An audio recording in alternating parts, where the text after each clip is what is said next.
sayangi, rasa sayang sayangi, melihat dari jauh rasa sayang sayangi.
Kiai Haji Muhammad Yahya atau yang lebih akrab dipanggil Kiai Yahya merupakan ulama sufi, pengasuh pondok pesantren Gading Miftahul Huda Malang, pernah menggalang massa santri dan masyarakat untuk membentuk BKR atau Badan Keamanan Rakyat Wilayah Malang Barat pada tanggal 22 Agustus 1945, tidak lama setelah proklamasi kemerdekaan.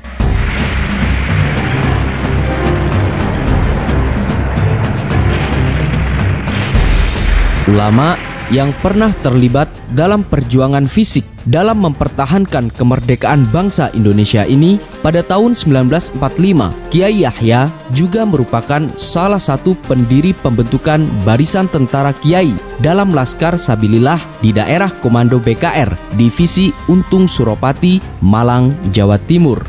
Dan Laskar Sabilillah pimpinan Mayor Sulam Syamsun dan Kiai Yahya ini mempunyai peran yang sangat besar bagi Indonesia.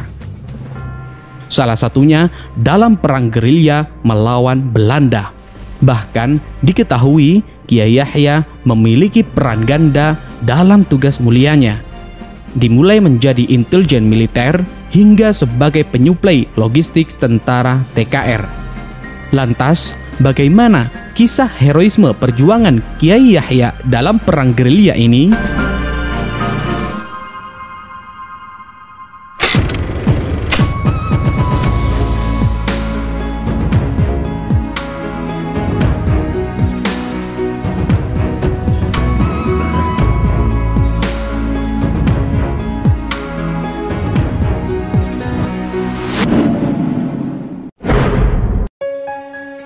Ayo bangsa Indonesia, dengan jiwa yang berseri-seri, mari berjalan terus. Jangan berhenti, revolusimu belum selesai. Jangan berhenti, sebab siapa yang berhenti akan diseret oleh sejarah. Berbagai upaya dilakukan oleh para pemimpin Indonesia untuk mempertahankan kemerdekaan Indonesia. Salah satunya yakni dengan membentuk Badan Keamanan Rakyat atau BKR yang dibentuk pada tanggal 22 Agustus 1945 atau 5 hari setelah proklamasi yang dikumandangkan oleh Soekarno-Hatta pada tanggal 17 Agustus 1945. Dibentuknya BKR waktu itu adalah bertugas untuk menjaga keamanan umum di seluruh Indonesia, menyebarkan berita proklamasi, dan mengorganisasi perjuangan mempertahankan kemerdekaan dari kemungkinan serangan Belanda dan sekutunya. Di Malang Barat, Jawa Timur misalnya, pembentukan BKR dilakukan oleh Mayor Sulam Syamsun termasuk Kiai Yahya. Kala itu, Mayor Sulam menyempatkan sowan kendalem Kiai Yahya dalam rangka membentuk pasukan BKR. Di BKR, Mayor Sulam Syamsun ditunjuk sebagai Komandan Kompi Garuda Merah, sebuah unit pasukan dari Batalion 1 Resimen 38 Divisi Untung Suropati, daerah operasi Malang Kota bagian Barat. Dalam pertemuan itu, Mayor Sulam Samsun meminta bantuan Kiai Yahya untuk mengajak masyarakat, khususnya mantan tentara PETA di Malang Barat.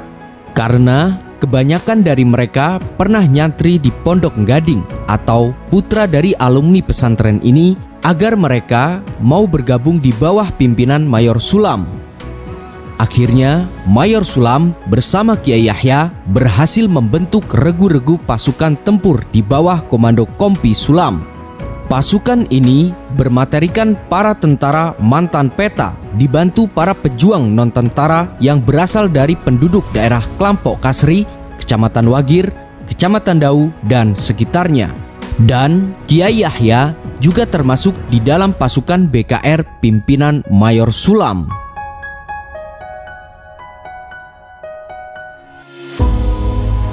Sebab kita tidak bertujuan bernegara hanya satu windu saja. Kita bertujuan bernegara 1000 windu lamanya. Bernegara buat selama-lamanya. Dalam rangka memobilisasi pemuda dan rakyat untuk mempertahankan negara, maka melalui maklumat pemerintah tanggal 5 Oktober 1945, BKR diubah menjadi Tentara Keamanan Rakyat atau TKR. Dengan mobilisasi ini, maka jumlah TKR lebih besar dibandingkan ketika masih BKR. Hal ini dikarenakan TKR menampung beberapa potensi kekuatan pemuda selain mantan anggota PETA, yakni mantan anggota Heiho, Kenil, serta kekuatan pemuda santri seperti Hizbullah dan Sabilillah. Setelah sempat mengalami perubahan menjadi Tentara Keamanan Rakyat atau TKR melalui penetapan Presiden pada tanggal 1 Januari 1946, akhirnya nama Kesatuan Bela Negara ini menjadi Tentara Republik Indonesia atau TRI pada tanggal 24 Januari 1946.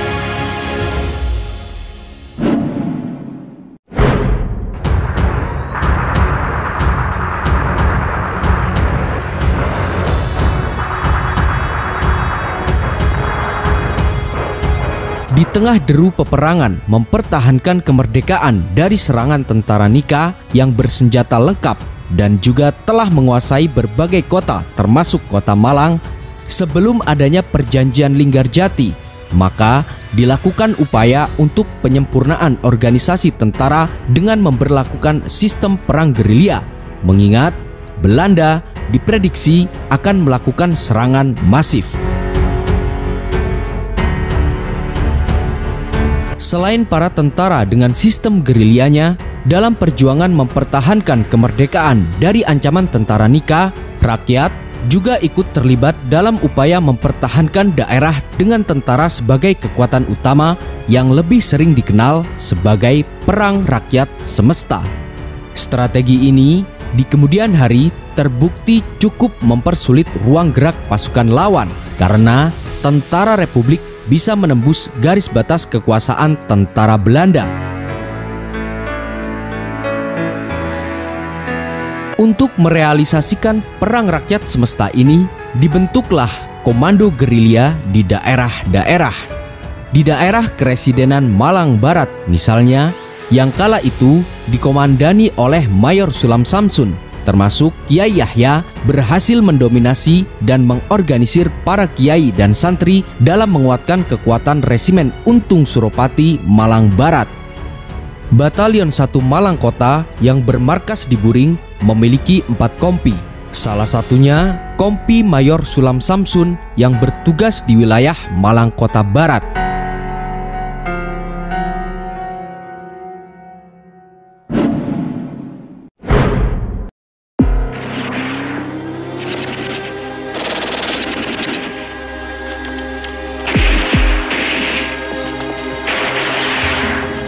Setelah mengingkari perjanjian Linggarjati, dalam hitungan waktu 24 jam, Jenderal Van Mook memerintahkan pasukan Nika atau pasukan Belanda untuk kembali menduduki Indonesia yang kini dikenal sebagai agresi militer Belanda pertama.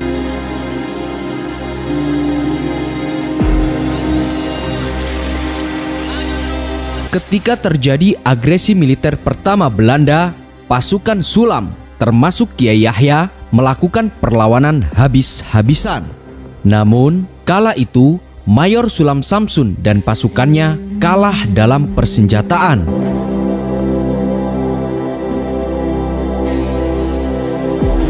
Tidak lama kemudian, akhirnya tentara Belanda berhasil menguasai kota Malang Barat, bahkan hingga seluruh kota Malang. Otomatis, Kompi Sulam mundur dengan kekalahan. Akhirnya, karena kekalahan itu, markas Kompi Sulam Samsun di Jalan Arjuno, kota Malang, jatuh ke tangan pasukan Belanda. Tidak lama kemudian, akhirnya Mayor Sulam Samsun dan Kiai Yahya memindahkan markasnya ke Desa Sumberbendo atau 10 km arah barat daya kota Malang, tepatnya Kecamatan Wagir. Tempat yang terletak di lereng Pegunungan Kawi ini cukup strategis. Dari tempat ini, posisi dan pergerakan tentara Belanda dapat dipantau dari desa di dataran tinggi. Otomatis, Mayor Sulam termasuk Kiai Yahya memikul tugas berat karena agresi militer pertama Belanda mampu merebut kota Malang dari tangan para pejuang. Bahkan ketika Hadratus Syekh Kiai Haji Hashim Asy'ari mendengar berita bahwa salah satu basis kota NU terbesar di Jawa Timur ini jatuh ke tangan Belanda, beliau merasa kehilangan dan dilanda kesedihan yang mendalam. Namun, beberapa hari kemudian terdengar berita duka bahwa Hadratus Syekh Kiai Haji Hashim Asy'ari pulang ke rahmatullah.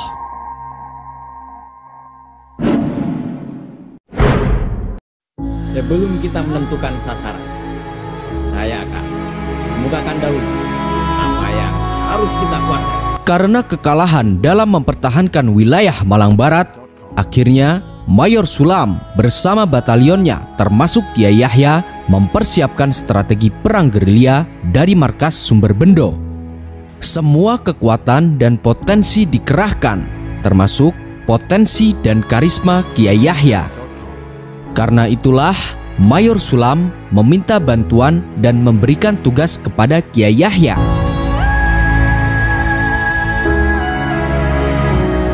Dengan sukarela, Kiai Yahya mengindahkan tugas mulia yang diembannya. Ada 4 tugas khusus dari Mayor Sulam yang dimintakan saran dan bantuan kepada Kiai Yahya. Pertama, tugas motivator, yakni memberi fatwa tentang kewajiban membela negara dan jihad fisabilillah. Kedua, tugas intelijen dan penghubung dengan bertanggung jawab menyampaikan informasi militer dan menjamin kelancaran komunikasi antar pos-pos pasukan di setiap posisi dengan pos pusat di markas Sumberbendo. Ketiga, tugas logistik dan amunisi, yaitu menampung dan mengumpulkan bahan-bahan yang dibutuhkan demi kelancaran operasi militer, terutama makanan dari masyarakat sekitar, serta mensuplai dan mendistribusikan persenjataan dan peralatan perang lainnya.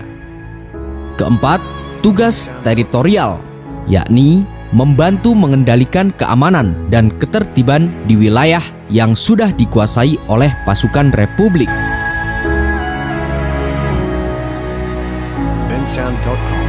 Keempat tugas amanah yang diemban Kiai Yahya dijalankan dengan penuh tanggung jawab, mobilisasi, istiqomah, berani, tegas, dan cerdas dalam menjalankan tugas, dan ikhlas meski tergolong berat.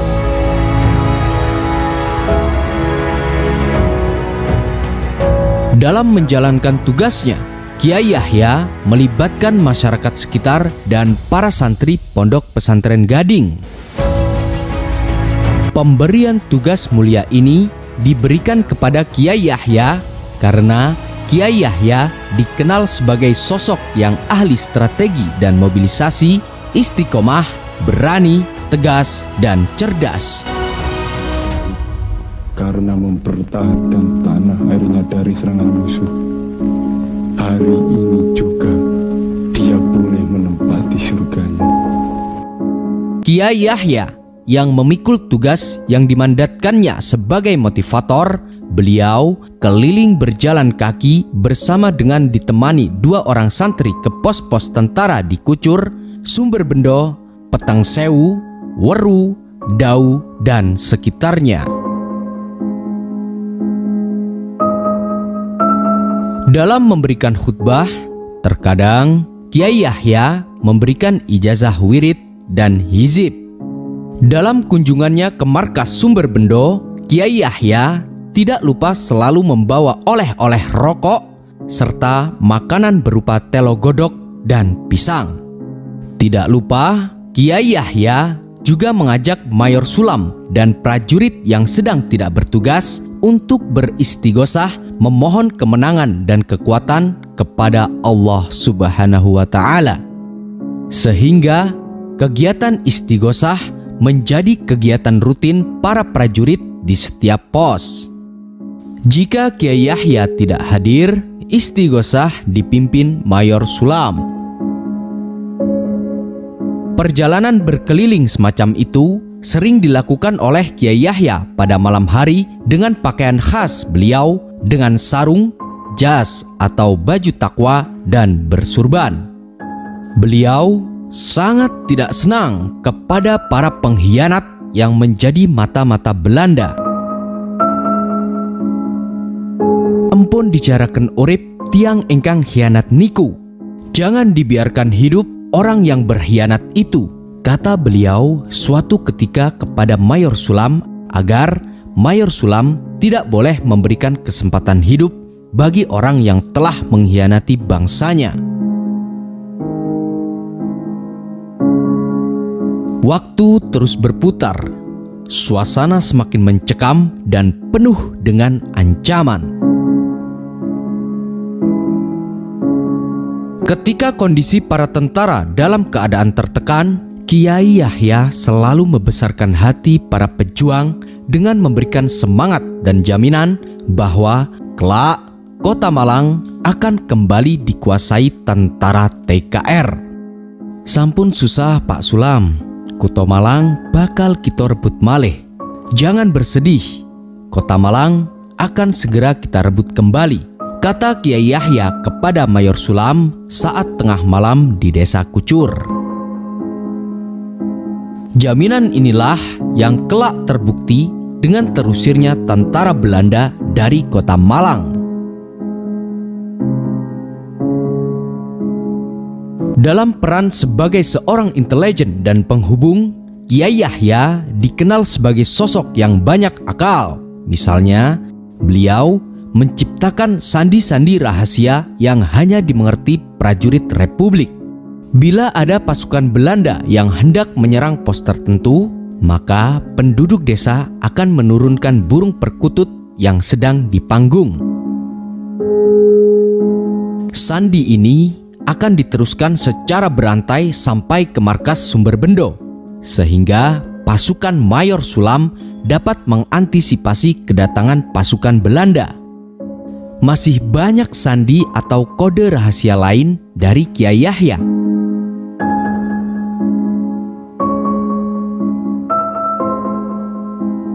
Untuk mengatur arus komunikasi antar markas, Kiai Yahya hingga merubah dan menyulap Pondok Gading menjadi kantor pos yang menerima dan mengirimkan surat atau instruksi militer, termasuk pesan lewat radio. Karena radio yang digunakan radio mekanik, maka Kiai Yahya menugaskan seorang santri untuk mancal atau dengan kata lain memutar rotor radio dengan kaki. Selain itu, Kiai Yahya juga menunjuk beberapa santri untuk menjadi kurir khusus yang membawa surat ke markas atau mengirim surat dari markas keluar kota. Untuk menghindari kecurigaan Belanda, tidak jarang Kiai Yahya merangkum surat dari pesan-pesan rahasia itu dan ditulis kembali ke sebuah kertas dalam tulisan Arab pegon untuk kemudian dibawa oleh kurir ke Mayor Sulam.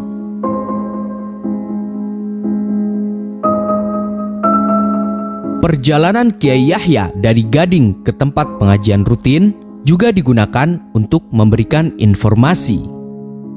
Meskipun dalam situasi perang, Kiai Yahya tidak menghentikan pengajian taklim kepada para santri di dusun-dusun. Berangkat dari Dalem Gading, Kiai Yahya biasa mampir terlebih dahulu ke Desa Badut. Di Desa Badut inilah beliau bertemu Pak Susidik untuk menanyakan informasi terbaru tentang situasi di kota dan sekitarnya. Pak Susidik merupakan sumber berita pasukan gerilya khusus mengantisipasi pergerakan pasukan musuh lewat mata-matanya. Informasi dari Pak Susidik inilah yang dibawa Kiai Yahya ke Sumberbendo.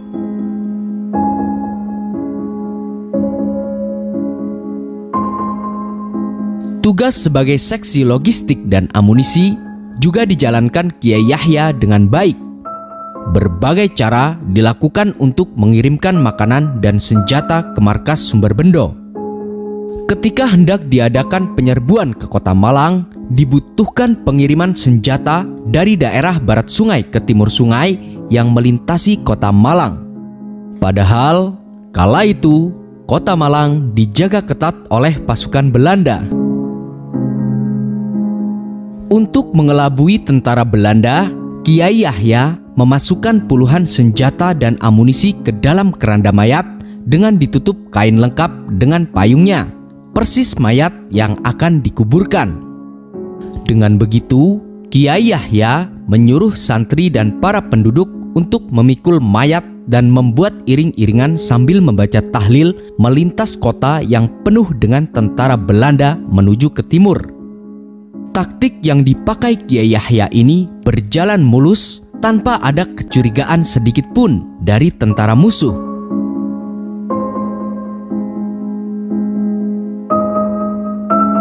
Dalam tugas logistik, Kiai Yahya tidak kurang akal. Beliau menggunakan taktik yang mungkin orang lain tak mampu untuk melakukannya. Untuk mengirimkan makanan, misalnya, Kiai Yahya menyuruh orang suruhan untuk berpura-pura menjadi pedagang yang menjajakan barang dagangannya, dan barang dagangan tersebut kemudian diberikan secara gratis kepada para prajurit yang membutuhkan. Meskipun demikian, Kiai Yahya selalu mengantisipasi kecurigaan tentara Belanda terhadap para pedagang. Untuk itu, beliau selalu mengontrol barang yang dibawa jangan sampai mencurigakan. Misalnya, membawa beras dari daerah yang dikenal penghasil beras dan sebagainya.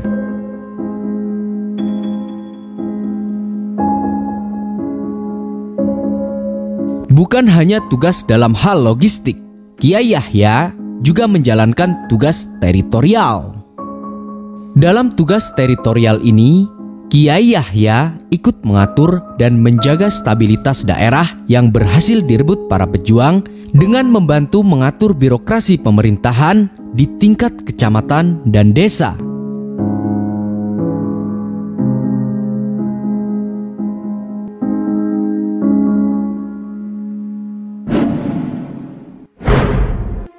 Sukarno des avonds het kiescollege had doen weten dat hij zijn benoeming tot president van de Republiek Indonesië Serikat zou aanvaarden, kwamen de volgende morgen vele genodigden bijeen in de City Hinggil, de historische kronikzaal in de Kraton. 1949, ketika Indonesia menjadi Republik Indonesia Serikat atau RIS, yang melantik Soekarno sebagai Presiden RIS dan Hatta sebagai Perdana Menterinya, maka terjadilah masa transisi politik yang menuai ketidaksetujuan berbagai pihak.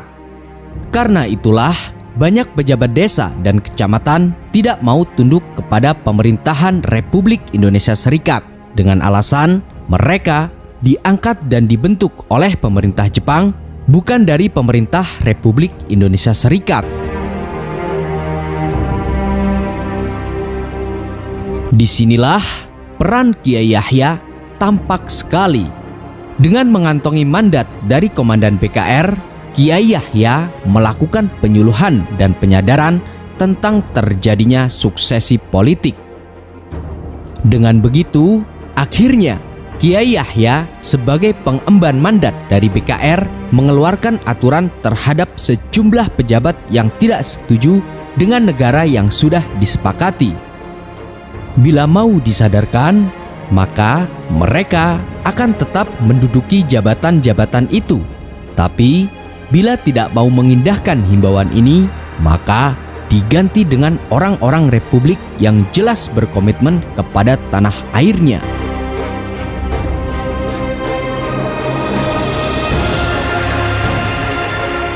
Sebagai pengemban tugas intelijen dan penyuplai logistik dalam tentara BKR pimpinan Sulam Samsun, Kiai Yahya berkomitmen dan selalu istiqomah dalam menjalankan tugasnya. Bahkan berbagai tugas ini kerap berhasil mengelabui para tentara musuh.